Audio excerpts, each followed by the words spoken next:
The Philippines has risen to be one of the best performing economies in Asian or in the ASEAN under the leadership of President Aquino.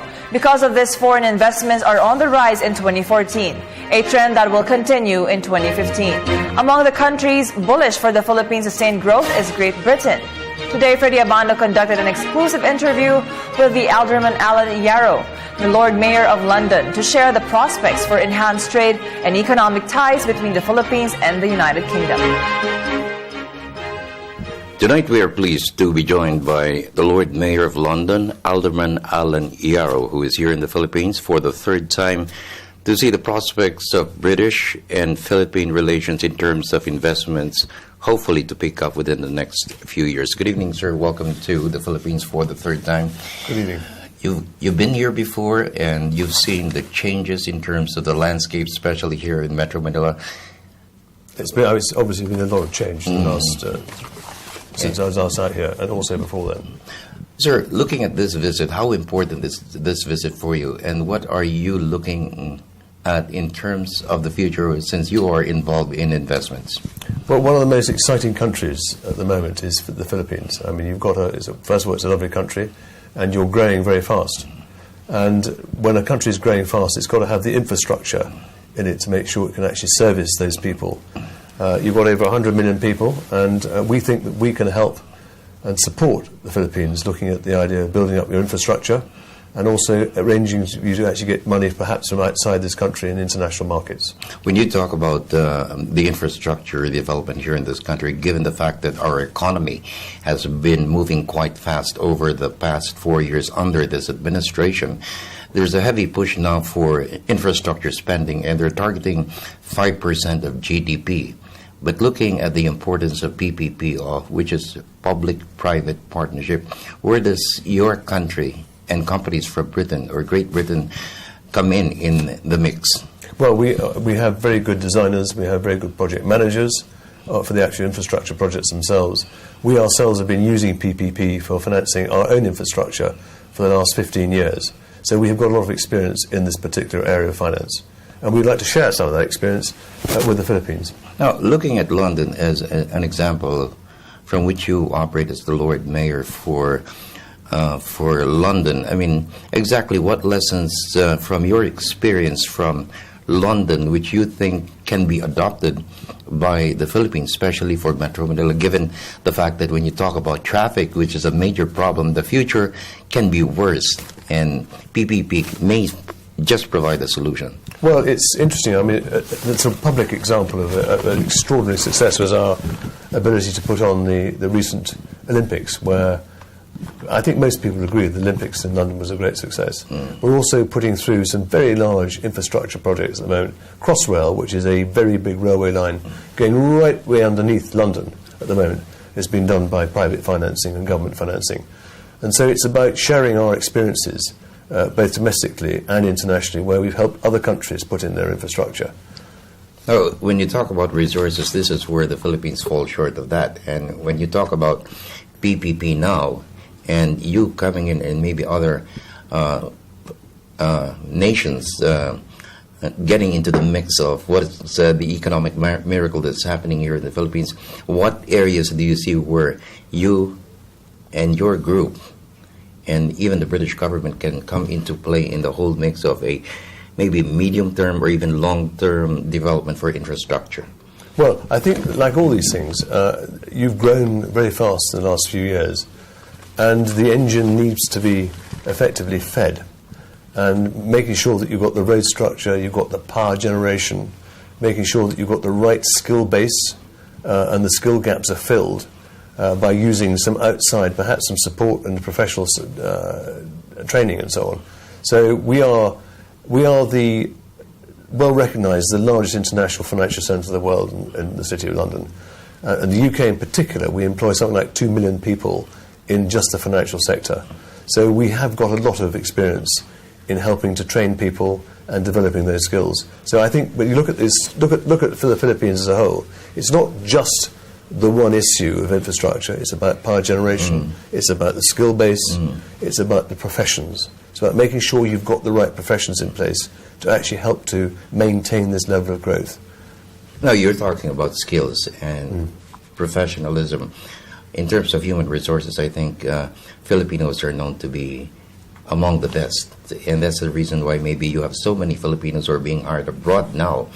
What can your company and your crusade coming here in the Philippines contribute in that direction, especially when you talk about managing, well, what you've mentioned, number one, of course, it's local governments maybe, or even national governance in the management of our private sector? Well, I think, first of all, no one doubts for a second the work ethic of the Filipinos. The fact is you do work extremely hard. English is a very common language. Whilst you might have 100 languages, English is still quite a common language in the Philippines. So that means that you are internationally well educated, you've got good language skills, therefore you are very well equipped to actually go to the next stage for professional development. That is being qualified with qualifications which are recognised globally. In other words, we have the Chartered Accountancy, we have the law, we have the Chartered Institute of Securities Investment, the CII. All these qualifications make the Filipino more mobile globally. And that means you go out, you learn what's happening elsewhere, and then you can come home and bring those skills back into the Philippines. Lord Mayor, how would you sum up now the evolution of the ties of the Philippines and Great Britain or the United Kingdom over the past 5 years, knowing that while you can contribute to what's happening here, how can we reciprocate that in terms of Filipinos looking at Great Britain as a possible area wherein we could be partners? Well, all sorts of areas. I mean, we have a very large proportion of the diaspora actually working in the UK, and equally, we have a huge respect for the Philippines. You only have to see the support that came in after the typhoon.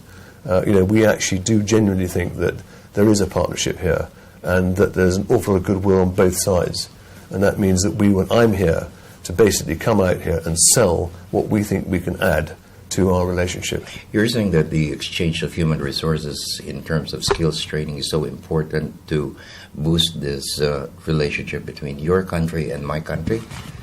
Yes, I think I do. Yes, exactly. I think it's important because actually it's something we can offer you to help you develop.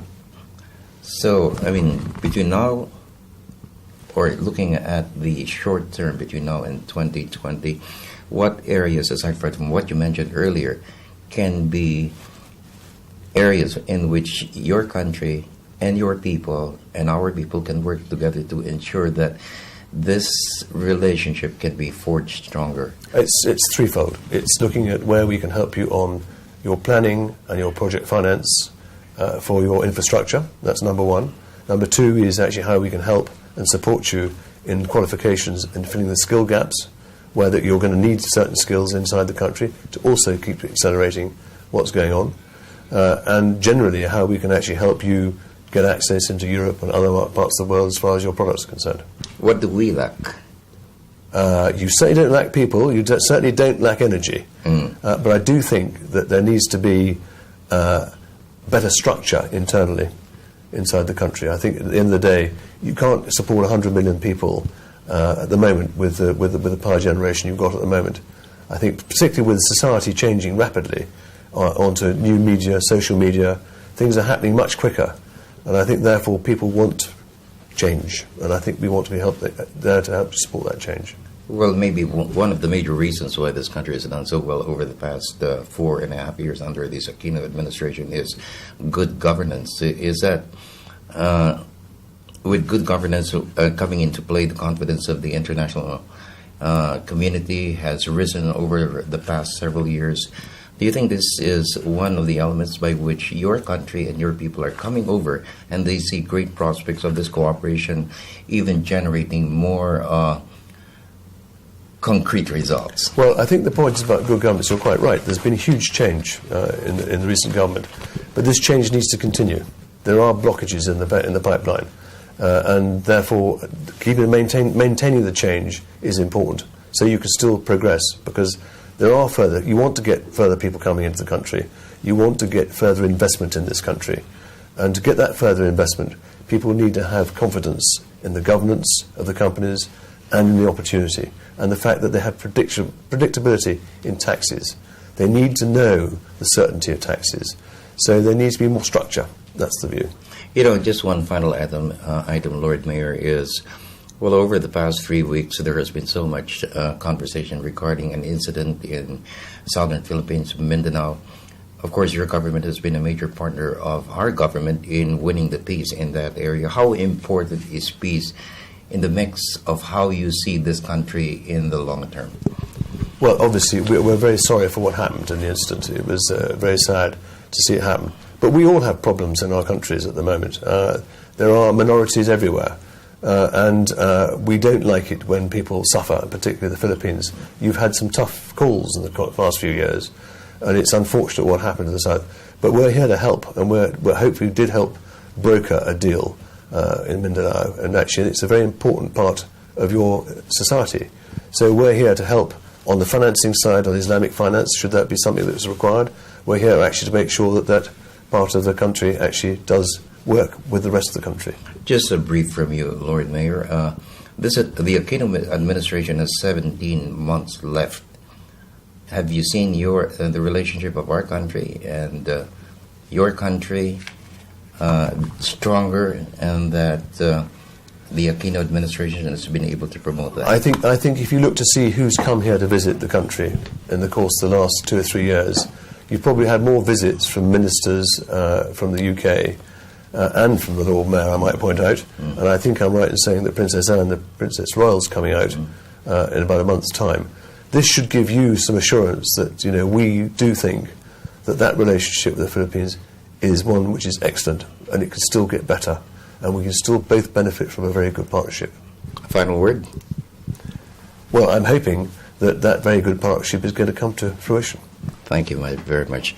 Lord Mayor Alderman Alan Yarrow of Great Britain, of London, here in the Philippines to visit for a third time.